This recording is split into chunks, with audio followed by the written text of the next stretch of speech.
নমস্কার, ভক্তি চ্যানেলে আপনাদেরকে স্বাগত। আমরা প্রত্যেক দিন ধারাবাহিকভাবে শ্রী শ্রী রামকৃষ্ণ কথামৃত পাঠ করছি। আপনারা শুনছেন আর এতে আমাদের খুব ভালো লাগছে। আপনারা যারা আমাদের কাছে আজকে নতুন, আমরা অনুরোধ করব আমাদের চ্যানেলটি সাবস্ক্রাইব করে রাখুন। তার কারণ আপনি যে কেবল নোটিফিকেশন পাবেন তা তো নয়, আমরাও ভীষণভাবে উৎসাহিত হব। আপনাদের এই উৎসাহই হচ্ছে আমাদের পাথেয়। আমরা প্রত্যেক দিন দুপুরবেলা এই ঠাকুরের কথামৃত পাঠ করি। আগে এটি আমাদের সাপ্তাহিক পাঠ ছিল, প্রত্যেক রবিবার সন্ধেবেলায় এই পাঠ করতাম। কিন্তু কোনো শ্রোতা আমাদেরকে জানিয়েছেন যে যদি এই পাঠটি প্রত্যেক দিন করা যায় তাহলে এই যে মাঝখানে 6 দিনের বিরতি, সেই বিরতিতে যে ছেদ তৈরি হয় শ্রবণের ক্ষেত্রে, সেইটি থাকে না। তাই তাদের কথাকে মান্যতা দিয়ে আমরা প্রত্যেক দিন দুপুরবেলা এই শ্রী শ্রী রামকৃষ্ণ কথামৃত পাঠ করছি। ঠাকুরের মুখনিসৃত বাণী আমরা শুনছি।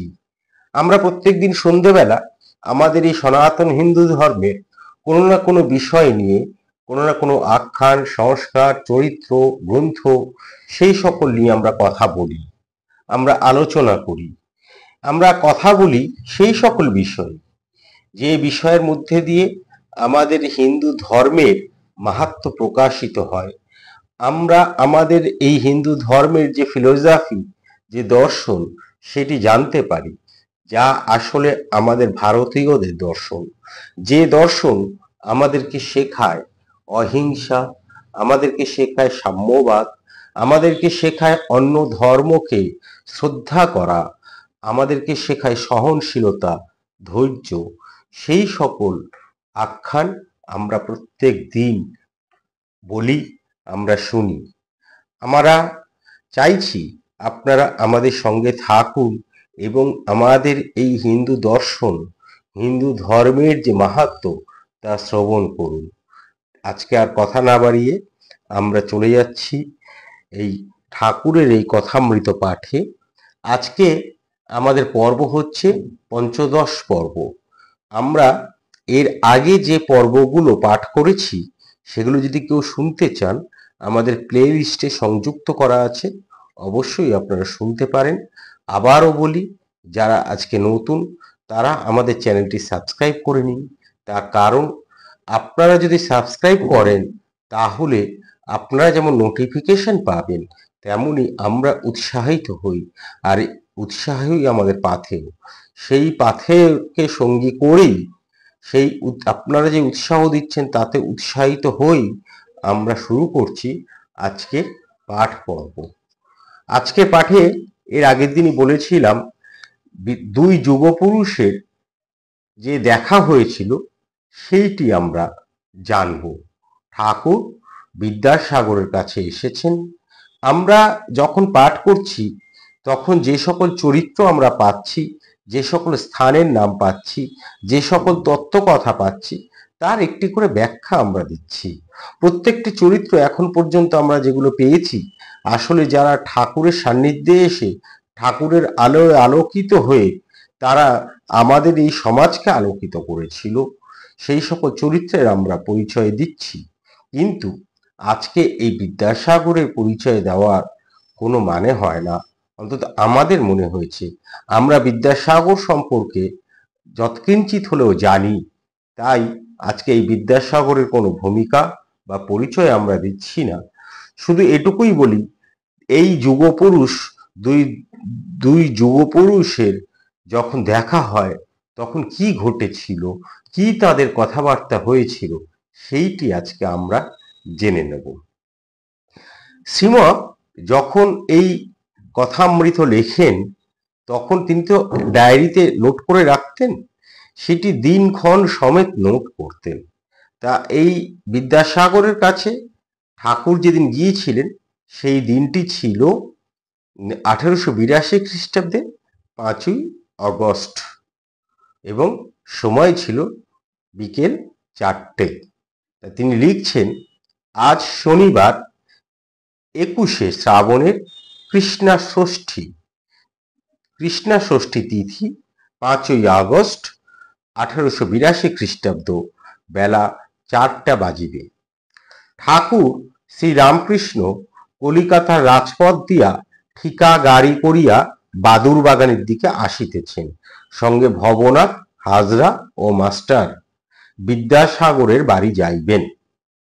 বাদুর বাগান, যেটি হচ্ছে, যদি আপনারা ওই আমা স্ট্রিট রোড ধরে ওই কলকাতা সিটি কলেজে যান, সিটি কলেজের ঠিক কিছুটা আগে, আমা স্ট্রিট রোড ধরে গেলে কিছুটা আগে সিটি কলেজের উল্টো দিকে একটা গলি ঢুকে গেছে, সেইখান থেকে গেলেই হচ্ছে বাদুর বাগান, এবং বিদ্যাসাগরের বাড়ি সেখানে এখনো আছে।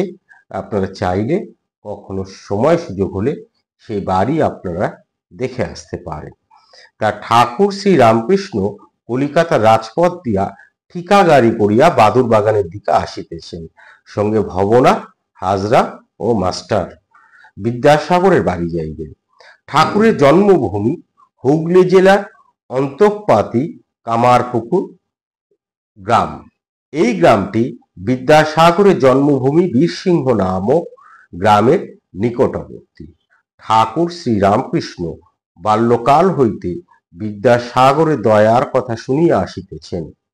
দক্ষিণেশ্বরে কালীবাড়িতে থাকিতে থাকিতে তাহার পাণ্ডিত্য ও দয়ার কথা প্রায় শুনিয়া থাকেন।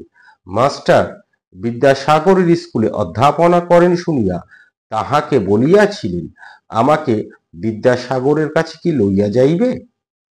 আমার দেখিবার বড় স্বাদ হয়। আসলে ঠাকুর এরকমই ছিলেন।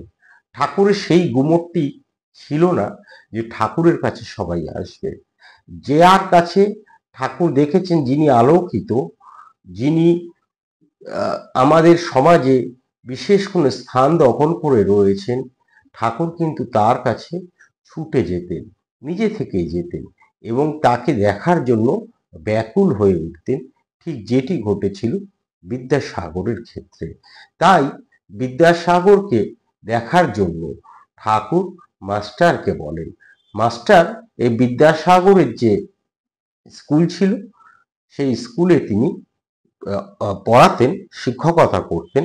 ফলে তিনি ঠাকুর বুঝতে পেরেছিলেন এই হচ্ছে, এই মাস্টারকে বললেই এই বিদ্যাসাগরের সান্নিধ্যে যাওয়া সম্ভব। তাই তিনি মাস্টারকে বলেন, আমার দেখিবার বড় স্বাদ। মাস্টার বিদ্যাসাগরকে সেই কথা বলেন। বিদ্যাসাগর আনন্দিত হইয়া তাহাকে একদিন শনিবারে 4টার সময় সঙ্গে করিয়া আনিতে বলিলেন। একবার মাত্র জিজ্ঞাসা করিলেন, কিরকম পরমহংস, তিনি কি গেরুয়া কাপড় পরে থাকেন? মাস্টার বলিয়াছিলেন, আজ্ঞা না, তিনি এক অদ্ভুত পুরুষ। লাল পেরে কাপড় পরেন, জামা পরেন, বার্নিশ করা চটি জুতো পরেন। রাসমণির কালীবাড়িতে একটি ঘরের ভিতর বাস করেন।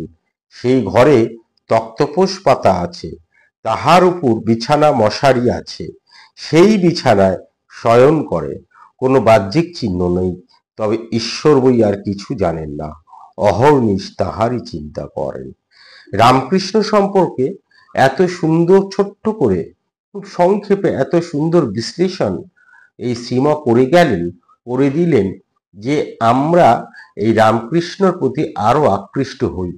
আমরা জানি যারা পূজারী, যারা সদা সর্বদা ঈশ্বরের নামে ব্যস্ত থাকেন, তাদের একটা বাহ্যিক আবরণ থাকে।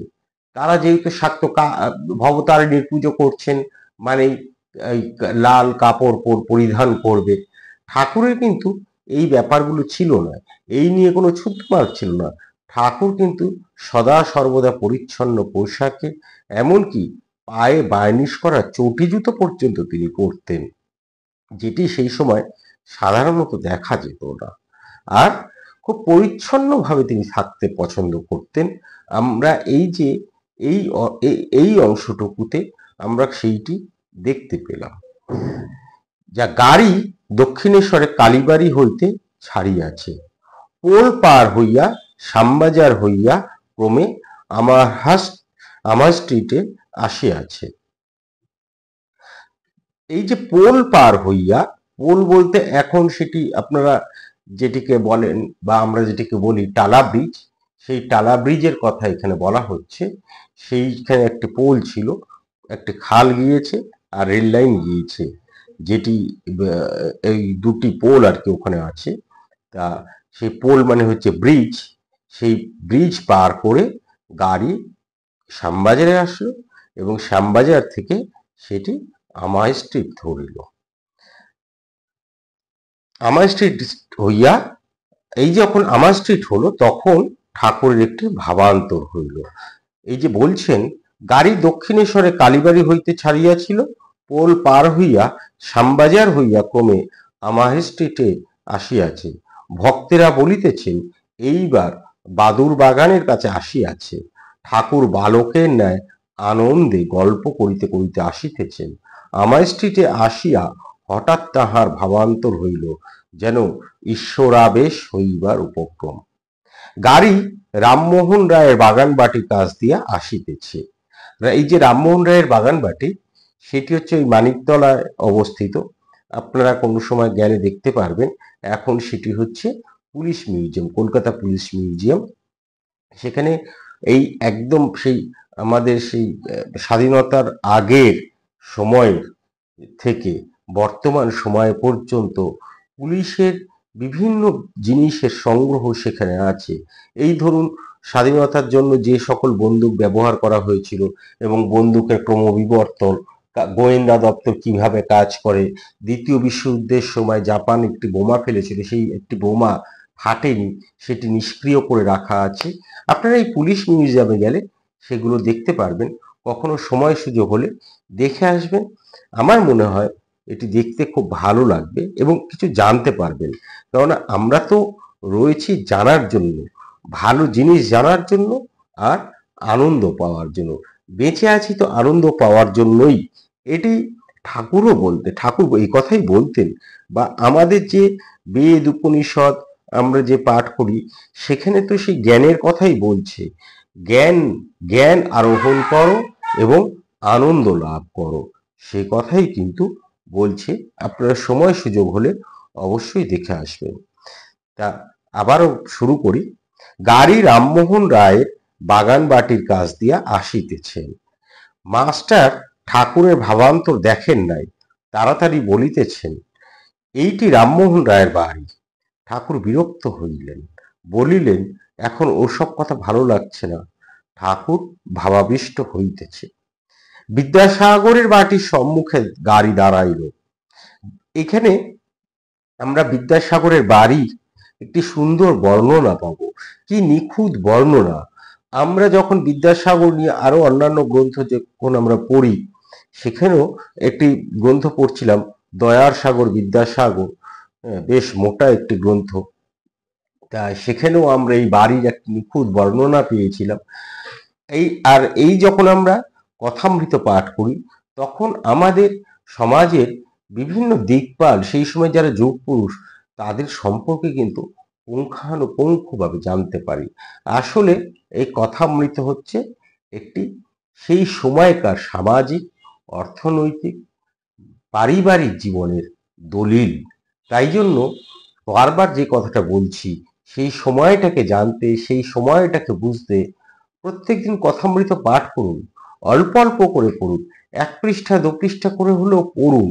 আর যদি পড়ার মতন ধৈর্য না থাকে, পড়ার মতন সুযোগ সুবিধা না হয়, যদি গ্রন্থটি সঙ্গে না থাকে, সংগ্রহ করতে না পারেন, তাহলে শ্রবণ করুন। আমাদের এই ভক্তি চ্যানেলেই শ্রবণ করতে হবে এমন কোনো কথা নেই। আমি বলে রাখি যে মহারাজরাও কিন্তু এই কথামৃত পাঠ করে, ইউটিউবে আপনারা খুঁজলে পাবেন। অসাধারণ সে পাঠ।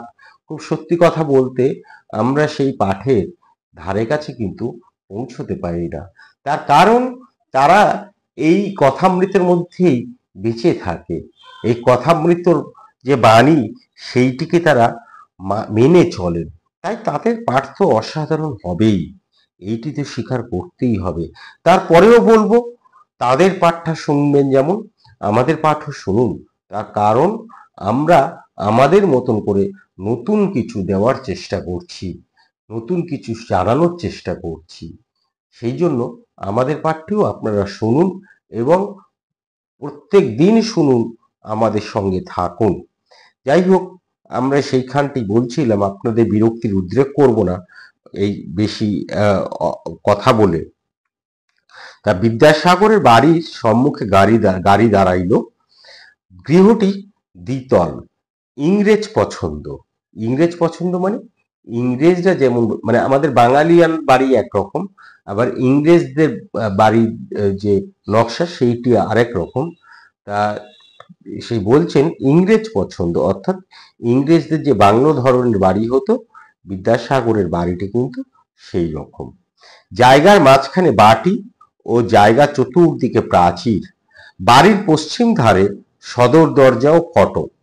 ফটকটি দ্বারের দক্ষিণ দিকে।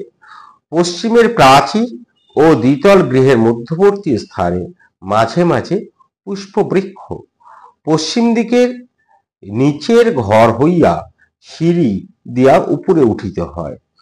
উপরে বিদ্যাসাগর থাকেন। সিঁড়ি দিয়া উঠিয়াই উত্তরে একটি কামরা, তাহার পূর্ব দিকে হল ঘর।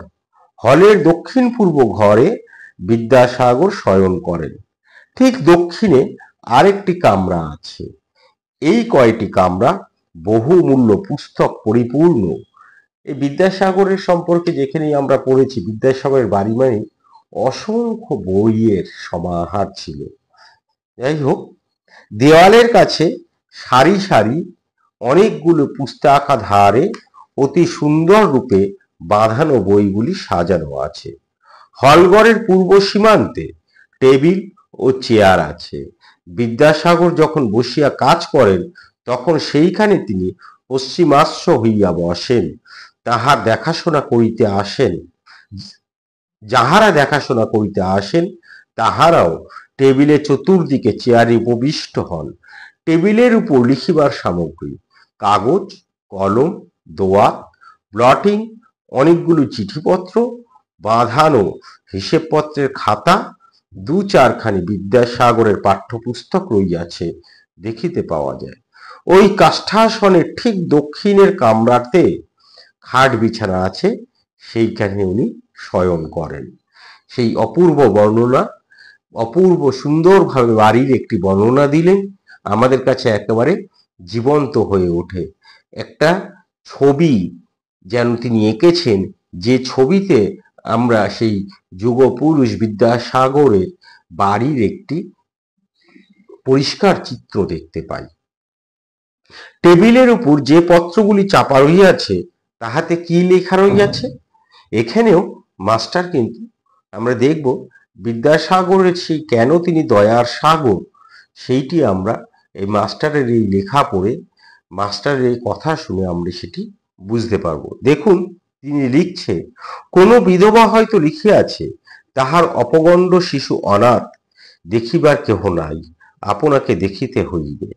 কেহ লিখিয়াছেন, আপনি খরমাতার চলিয়া গিয়াছিলেন, তাই আমরা মাসোহারা ঠিক সময় পাই নাই, বড় কষ্ট হইয়াছে। কোন গরিব লিখিয়াছে, আপনার স্কুলে ফ্রিতে ভর্তি হইয়াছি, কিন্তু আমার বই কিনিবার ক্ষমতা নাই। কেহ লিখিয়াছে, আমার পরিবারবর্গ খেতে পাচ্ছে না, আমার একটি চাকরি করিয়া দিতে হবে। তাহার স্কুলের কোন শিক্ষক লিখিয়াছেন, আমার ভগিনী বিধবা হইয়াছে, তাহার সমস্ত ভার আমাকে লইতে হইয়াছে, এ বেতনে আমার চলে না।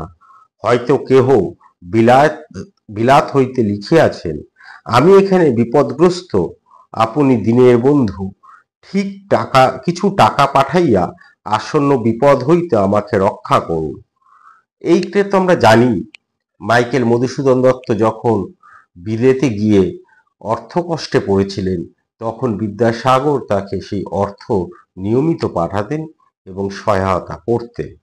কেউ বা লিখিয়াছেন, অমুক তারিখে সালিসির দিন নির্ধারিত, আপনি সেদিন আসিয়া আমাদের বিবাদ মিটাইয়া দেবেন। ঠাকুর গাড়ি হইতে অবতরণ করিলেন। মাস্টার পথ দেখাইয়া বাটির মধ্যে লইয়া যাইতেছেন। উঠানে ফুল গাছ, তাহার মধ্যে দিয়া আসিতে আসিতে ঠাকুর বালকের ন্যায় বোতামে হাত দিয়া মাস্টারকে জিজ্ঞাসা করিলেন, জামার বোতাম খোলা রয়েছে, এতে কিছু দোষ হবে না তো? এই ছিলেন ঠাকুর। তিনি এতটাই সরল ছিলেন। আসলে তিনি তো সেরকম ভাবাবিষ্ট হয়ে থাকতেন। ঈশ্বরের প্রতি একমাত্র ব্যাকুলতা ছিল, তার যে ব্যাকুলতা ছিল তাতে তো তিনি বালকের মতনই থাকার কথা, তার মধ্যে তো কোনো জটিলতা ছিল না। আমরা কি হয় দেখবেন, যখন বালকেরা একজন মান্যগণ্য ব্যক্তির কাছে যায় তখন জামা ঠিকঠাক আছে কিনা, বোতামটা ঠিকঠাক লেখা আছে মানে লাগানো আছে কিনা, আমরাও করি করি না? তা সব আম, আহ, জুতো ঝকঝক করছে কিনা, চকচক করছে কিনা, এগুলো আমরা করি। তা ঠাকুর সেরকমই ছিলেন, একদম মাটির মানুষ ছিলেন। তা বিদ্যাসাগরের কাছে যাচ্ছেন বলে তিনি সেই জামাটি আবার দেখছেন যে জামার বোতাম খোলা আছে কিনা। এবার খোলা রয়েছে, তাই তিনি মাস্টারের কাছে জানতে চাইছেন যে এতে কিছু দোষ হবে না। গায়ে একটি লং ক্লথের জামা, পরনে লাল পেরে কাপড়, তাহার আঁচলটি কাঁধে ফেলা, পায়ে বার্নিশ করা জুতা, চটি জুতা। মাস্টার বলিলেন, আপনি ওর জন্য ভাববেন না, আপনার কিছুতে দোষ হবে না, আপনার বোতাম দেবার দরকার নেই। বালককে বুঝাইলে যেমন নিশ্চিত হয়, ঠাকুরও তেমনি নিশ্চিত হইলেন। এরপরে দেখি দ্বিতীয় পরিচ্ছেদ, যেখানে বিদ্যাসাগরের কথা বলা হচ্ছে। সিঁড়ি দিয়া উঠিয়া একেবারে প্রথম কামরাটিতে উঠিবার পর ঠিক উত্তরের কামরাটিতে ঠাকুর ভক্তগণ সঙ্গে প্রবেশ করিতেছেন। বিদ্যাসাগর কামরার উত্তর পার্শ্বে দক্ষিণাস্য হইয়া বসিয়া আছেন, অর্থাৎ সম্মুখে একটি চারকোনা লম্বা পালিশ করা টেবিল, টেবিলের পূর্ব ধারে একখানি পিছন দিকে হেলান দেওয়া বেঞ্চ, টেবিলের দক্ষিণ পার্শ্বে ও পশ্চিমা পার্শ্বে কয়েকখানি চেয়ার। বিদ্যাসাগর দু একটি বন্ধুর সহিত কথা কহিতেছেন। ঠাকুরের সঙ্গে যখন বিদ্যাসাগরের মুখোমুখি হচ্ছে, সেই সময় বিদ্যাসাগর কিরকম ভাবে ছিলেন মাস্টার তারও কিন্তু একটি সুন্দর বর্ণনা দিলেন, এত নিখুঁত ভাবে। হয়তো কেউ বলেন এটি হয়তো অপ্রয়োজনীয় বা এতটা নিখুঁত দেওয়ার কি দরকার ছিল। আসল মাস্টার সেই সময়টাকে ছোঁয়ার চেষ্টা করেছেন, সেই সময়টা কেমন ছিল সেইটাকে বোঝানোর জন্য, সেই চরিত্ররা এই বিদ্যাসাগর ধরুন কেমন ছিলেন সেইটি বোঝানোর জন্য মাস্টার এত ডিটেলে গিয়েছেন। ঠাকুর প্রবেশ করিলে পর বিদ্যাসাগর দণ্ডায়মান হইয়া অভ্যর্থনা করিলেন। ঠাকুর পশ্চিমাশ্চ টেবিলের পূর্ব পার্শ্বে দাঁড়াইয়া আছেন। দেখুন কোথায় দাঁড়িয়েছেন তারও কিন্তু একটি বর্ণনা এই শ্রীমৎ দিয়ে দিয়েছেন। আপনারা খালি এই ছবিটা চোখ বন্ধ করে একটু বোঝার চেষ্টা করুন, তাহলে দেখবেন সেই সময়টাতে যেন আমরা পৌঁছে যাব। বাম হস্ত টেবিলের উপর, পশ্চাতে বেঞ্চখানি। বিদ্যাসাগরকে পূর্ব পরিচিতের ন্যায় এক দৃষ্টে দেখিতেছেন ও ভাবে হাসিতেছেন। বিদ্যাসাগরের বয়স আন্দাজ 62-63। ঠাকুর শ্রী রামকৃষ্ণ অপেক্ষা 16-17 বৎসরের বড় হইবেন। পরনে থান কাপড়, পায়ে চটি জুতা, গায়ে একটি হাত কাটা ফ্লানেলের জামা, মাথার চতুর্পার্শ্ব উড়িষ্যাবাসীদের মতো কামানো। কথা কহিবার সময় দাঁতগুলি উজ্জ্বল দেখিতে পাওয়া যায়, দাঁতগুলি সমস্ত বাঁধানো। মাথাটি খুব বড়, উন্নত ললাট ও একটু খর্বাকৃতি, ব্রাহ্মণ, তাই গলায় উপবীত। বিদ্যাসাগরের একটি সুন্দর বর্ণনা আমরা পেলাম, এবং বিদ্যাসাগর সম্পর্কে কি বলছে দেখুন। বিদ্যাসাগরের অনেক গুণ। প্রথম, তিনি বিদ্যানুরাগ। প্রথম গুণ হচ্ছে তার বিদ্যানুরাগ। একদিন মাস্টারের কাছে এই বলতে বলতে সত্য সত্য কেঁদেছিলেন। আমার তো খুব ইচ্ছে ছিল যে পড়াশোনা করি, কিন্তু কই তা হলো। সংসারে পড়ে কিছুই সময় পেলাম না। দেখুন, বিদ্যাসাগর এই কথাটা বলছেন। আসলে সত্যি শিক্ষার তো কোনো শেষ নেই, জানার কোনো শেষ নেই। আর বিদ্যাসাগর ছিলেন জানার জন্য ব্যাকুল। তাই তিনি কেঁদে ফেলেন, যখন কেঁদে ফেলেন এবং বলেন যে তারও খুব জানার ইচ্ছে ছিল, পড়াশোনার ইচ্ছে ছিল, কিন্তু সংসারে পড়ে কিছু করতেই সময় পেল না। এরপর বিদ্যাসাগরের গুণের কথা বলতে গিয়ে মাস্টার বলছেন, দ্বিতীয়, দয়া সর্বজীবে। বিদ্যাসাগর দয়ার সাগর। এবং কেমন তার দয়া ছিল আমরা ভাবতে পারি না এরকম কেউ কারোর শরীরে মনে এইরকম দয়া থাকতে পারে। দেখুন, মাস্টার এখানে বলছেন বিদ্যাসাগর সম্পর্কে যে বাছুরেরা মায়ের দুধ পায় না দেখিয়া নিজে কয়েক বৎসর ধরিয়া দুধ খাওয়া বন্ধ করিয়াছিলেন। মানে কিভাবে এর ব্যাখ্যা হবে? আমরা আমরা যে গরুর দুধ পাই, সে তো দুধটা যখন বাছুর হয়ে যায় তখন গরু হচ্ছে দুধে পরিপূর্ণ থাকে, সেই তখন আমাদের দুধ ওখান থেকে দুয়ে আমাদেরকে গোয়ালা দিয়ে যায়। এখন বিদ্যাসাগর দেখেছেন, এবং কোনো কোনো গোয়ালা হতো কি বাছুরকে দুধটা খেতে দিত না পুরোটা। তার কারণ হচ্ছে তাহলে দুধের পরিমাণ কমে যাবে, বাছুর যদি খেয়ে নেয় তখন সে বিক্রি করবে কিভাবে। সে ব্যবসায়িক দিক থেকে ভেবে এটা খুবই অন্যায় অন্যায় কাজ করতো তারা, তা এইটা তারা বাছুরকে খেতে দিত না। এইটি বিদ্যাসাগর দেখার পর তার মন ওই বাছুরটির জন্য কেঁদে উঠেছিল। তাই তিনি ওই দুধ খাওয়া, কয়েক বৎসর দুধ খাওয়া তিনি ছেড়ে দিয়েছিলেন। সে শরীর অতিশয় অসুস্থ হওয়াতে অনেকদিন পর আবার ধরিয়াছিলেন। গাড়িতে চড়িতেন না, ঘোড়া নিজের কষ্ট বলিতে পারে না। একদিন দেখিলেন একটি মুটে কলেরা রোগে আক্রান্ত হইয়া রাস্তায় পড়িয়া আছে, কাছে ঝাঁকাঠি পড়িয়া আছে। দেখিয়া নিজে কোলে করিয়া তাহাকে বাড়িতে আনিলেন ও সেবা করিতে লাগিলেন। এরপর আসুন তৃতীয় গুণ সম্পর্কে বলছে। তার তৃতীয় গুণটি ছিল স্বাধীনতা প্রিয়তা। কর্তৃপক্ষে আমরা একথা সবাই জানি, তিনি এই স্বাধীনতা প্রিয়তার জন্যই, আত্ম সম্মানের জন্যই তিনি সংস্কৃত কলেজিয়েট স্কুল ছেড়ে দিয়েছিলেন। সেটি এখানে বলছে যে কর্তৃপক্ষের সঙ্গে একমত না হওয়াতে সংস্কৃত কলেজের প্রধান অধ্যক্ষের, মানে যেটিকে আমরা প্রিন্সিপাল বলি, সেই অধ্যক্ষের কাজ ছাড়িয়া দিলেন। তার চতুর্থ গুণ কি বলছে? লোকাপেক্ষা করিতেন না, অর্থাৎ কারোর জন্য তিনি অপেক্ষা করতেন না, সব নিজের কাজ নিজেই করতেন।